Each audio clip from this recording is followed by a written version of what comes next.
Hey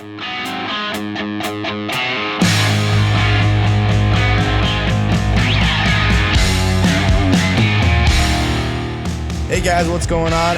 We got another episode of Life with Grit. My name is Nick. My name is Jerit. And today we're going to be going into a topic that, is hard for a lot of us, creating momentum and getting things done. We personally call them monsters. So we all have that monster that's been eating you alive for the past week. It could be for the past month. There's been projects that you need to get done that you just haven't quite completed yet. And you feel like crap about it. But you know what? You need to get up. You need to go do it, because once you do it, you know you're going to feel better. So get out there and do what you guys need to do. Well said. And you had some of those bad boys today that you got done. So hit me with that knowledge. Yeah. So today I called the school because with my education, it's kind of confusing. I'm pretty much all over the country right now. I'm going into Wisconsin. I'm coming to Minnesota. I'm going out west. So I got a whole bunch of stuff going on. But right now, basically what I did was I figured out what my future in education will be like.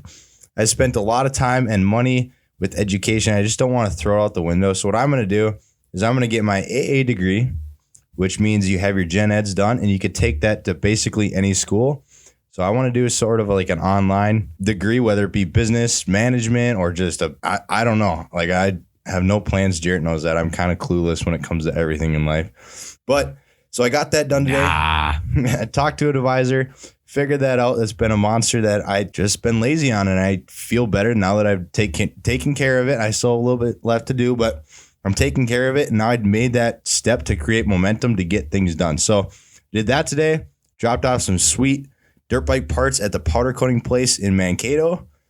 Got that taken care of. Super excited about that. Supposed to come back in 2 weeks. The bike's gonna look sick.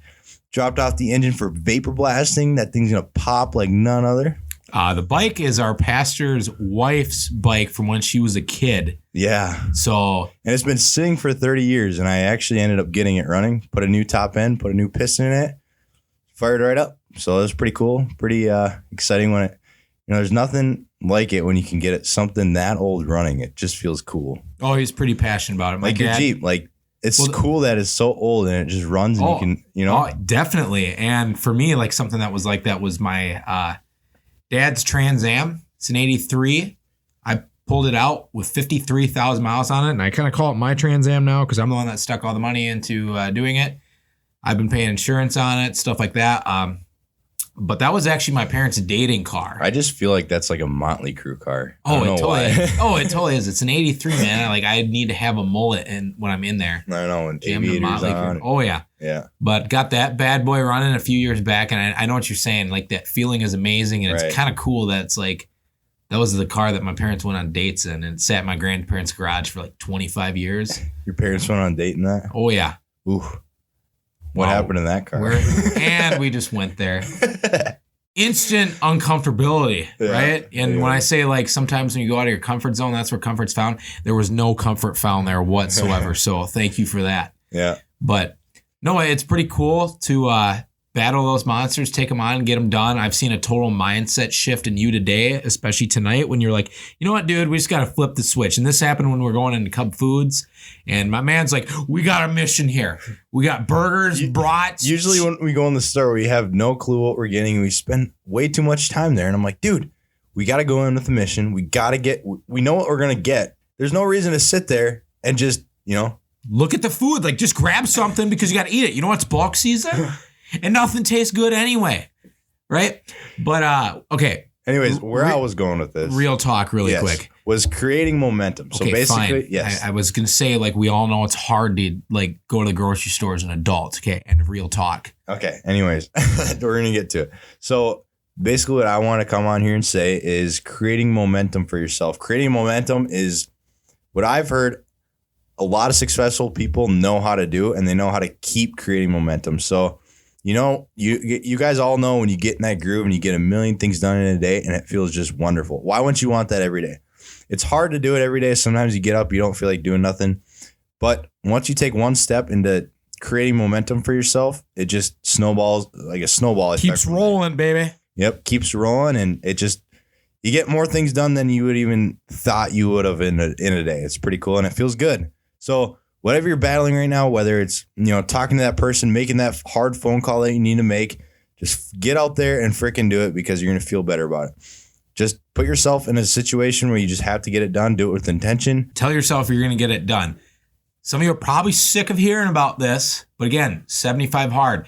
Why do Nick and I do that? It's because it creates momentum. When I know I have to drink that gallon of water, where are you at today, man? Like almost an eighth left? All right, I like it. I like it. You know, when you got to do that, when you got to do your workouts, when you got to take that progress pick, read your book, do your diet. First time around, it's like I didn't have to eat. Now I have to make time to eat, like, because I can't eat enough. When you do that, you start finding yourself being super intentional about getting tasks done. So then when I have homework, I have to sit down and get the homework done. All that.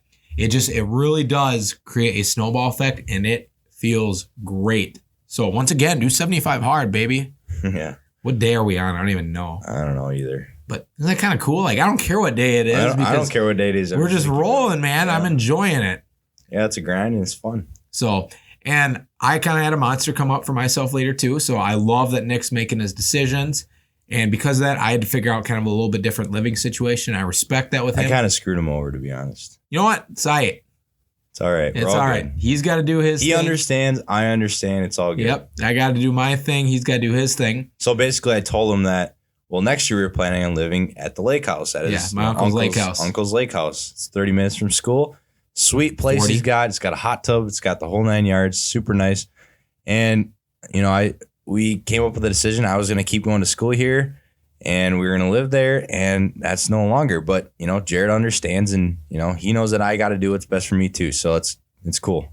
Yep. And like, he knows this. Low-key was kind of pissed, but not at him. I would say just like, son of a gun. Now I got to figure out what to do. But you know what? It worked out. I tackled that monster too. I wasn't going to sit there and worry about it. We just made a call and we're like, all right, here's the deal with my uncle, stuff like that. Mm-hmm. So got her figured out. That was a huge monster because I was scared, honestly, to like, all right, I got to tell Jerit, but I did it and it's all good now. You've kind of, let's be honest. It always works out. Like it does. And let's be honest, like, you shouldn't be scared. Like if you were scared. You knew. For quite a while, I think you just didn't want to say it. I just didn't. Yeah, he didn't tackle that monster, and he took care of it today. Now he's in a better mood. Yeah. He was eating you alive, correct. Now I'm in a better mood. My brain's clear. Like I can think now. I don't know. I just had a flip switch. I made that mental switch, and I just said, all right, I'm going to be sharp today. The rest of the day. And it was, you know, at night. Yeah, at night. Like you were struggling earlier today with I was struggling. Yeah. Did you have carbs during the middle of the day? You said that earlier in the podcast. No, I didn't eat anything during the day. But also, guess what I did today? It wasn't very official, but I put up 315 on the bench today. Oh, yeah. I mean, I could stick a 12-inch ruler below the rear end in the bench, but my man still moved it. Yeah. Okay. If you guys want to see the video, just hit me up. Yeah, it was beautiful. I don't want to put it out there because it's kind of embarrassing, but hey, I moved it. He moved it.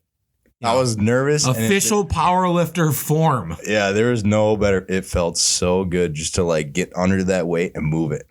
I aspire to be there one day. I don't know what goes on with my bench, if it's a lack of confidence. 315. I know, man. I still can't believe it. I'm sitting there putting 225 up, which I should be proud of, but you know, this man's just like, let's put up another like 75% of that. But you know what?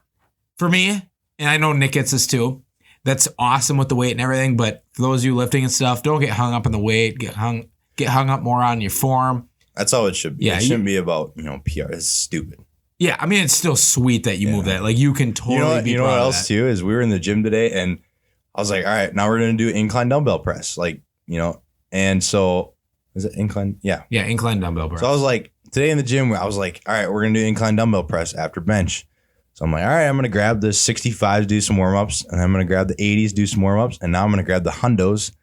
And I'm not fresh, you know, when I was doing that because that was after 315? Yeah, so I benched that, and then I grabbed the one hundos, and I got like 2 of them, and I was done for.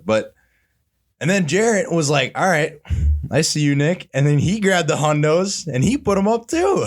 Did I actually get it up or is that when I kind of... I can't remember. I can't remember. I was close. My vision like kind of went yellow. Dude, he dropped them and he was like, all right, that's all right. And he got right up. He's like, I failed, But we'll get him next time. It's fun. Good. It's fun to lift heavy weight and fail. Like, it is really fun. And that wasn't even an ego lift or anything like that. I mean, it wasn't, right? Yeah. Just why not? It's kind of fun. Just go for it. Swing the bat. Yep, swing the bat. That's something our pastor talked about. Like, just get up there, swing the bat. Just go for it. Take the risk. He talked about the fat kid in baseball that never swung. And then... Wow, you just went there. The slightly overweight child. Yeah, the slightly overweight child. You know, he never swung the bat. It's a timid person, right? He never swung the bat the whole season. And Darren was like, hey, kid, look at me. Get up to the plate. There was 2 outs, right? There's two outs. Nobody on base. No, there was 2 runners on base. Two runners on base. They were down by 3. And he's like, all right, swing the bat. And this kid was slow. Like, this kid had a piano on his back. Yeah. My man got a triple. And he swung the bat, and guess what? He hit it. And he got a triple. And guess what? The next guy that got up, like most athletic guy on the team. Yeah. What he strike out or grounded out? He grounded out. But then that team went up to the guy on third base, the fat kid, after the game, and they're like, "Dude, you just hit the ball." Well, not only that, they just embraced him. They act like they won the game. That's what they did, and it was a pretty cool story. Yeah, no, I definitely enjoyed that. And there is a lot to take away from that. That sometimes you just got to go for it, man. Just got to go for it. And that really applies when there's those monsters you're dealing with in your life. Mm-hmm. Just go for it. Just take those bad boys on. Don't let it control you. So one thing Nick and I do is like take a step back and realize what in your life, you know, especially with your monsters, can you control? Sometimes a lot of your monster is out of your control, but just do what you can that is within your control. That way you can feel good about it. And the parts that aren't in your control, you know what? You can't really control worry about it anyways. Yeah, you can't really worry about it. Just keep chugging along every day. So one thing I was told about worrying, for example, is if you worry about it, you put yourself through it twice. So like, let's say you have an exam that you're worried about. If you sit there and worry about it, you're in test mode already, right? How about you just enter test mode when you walk in that room, you get her done, you leave, right? Yeah. And the other thing too is this one has really helped me. If the thing I'm worrying about is not going to matter immediately after it's done, like let's say I take a test, you know what, after that test is done, it really is, it's done. I can't do anything about it. So no use worrying about it. But if it's not going to matter immediately after it's done in a day, a week, honestly, even a year, it's not worth worrying about, really. Should we do some shirts sometime? Yeah, we should. Teespring. Okay, you know what? We're going to do it. We're going to do some shirts sometime, guys. So I'll order them up. Before I forget, too, we keep talking about it. We need to figure out the 3 mic setup, but we want a guest. And I have people who have definitely reached out. But please, if you want to be a guest, email us at asklifewithgrit@gmail.com. How about we have so many people that want to be a guest, but just email so we have a batter or like a... We want someone who can be up next to swing the bat. Email us so we have a roster. I like it. Yeah, we need a roster. Yeah. So email us. But anyways, you got anything else to say, man? Not really, guys. Just we all have our monsters. We all have those things that we deal with every single day. Yep. So do what you can. Get after it. Beat it. And every day is a new day to beat new challenges, too. So it's kind of how I see it. So got anything else, or is that about it? No, just short and sweet. Just get out there, swing the bat, do your thing, control the things you need to do. Live with excellence. Yep. Do it. Do it. You'll feel better. It's good stuff. So, all right, man. Well, pleasure talking to you. You too. It's going to close us out for this installment of Life with Grit. All right, guys. See ya. See ya.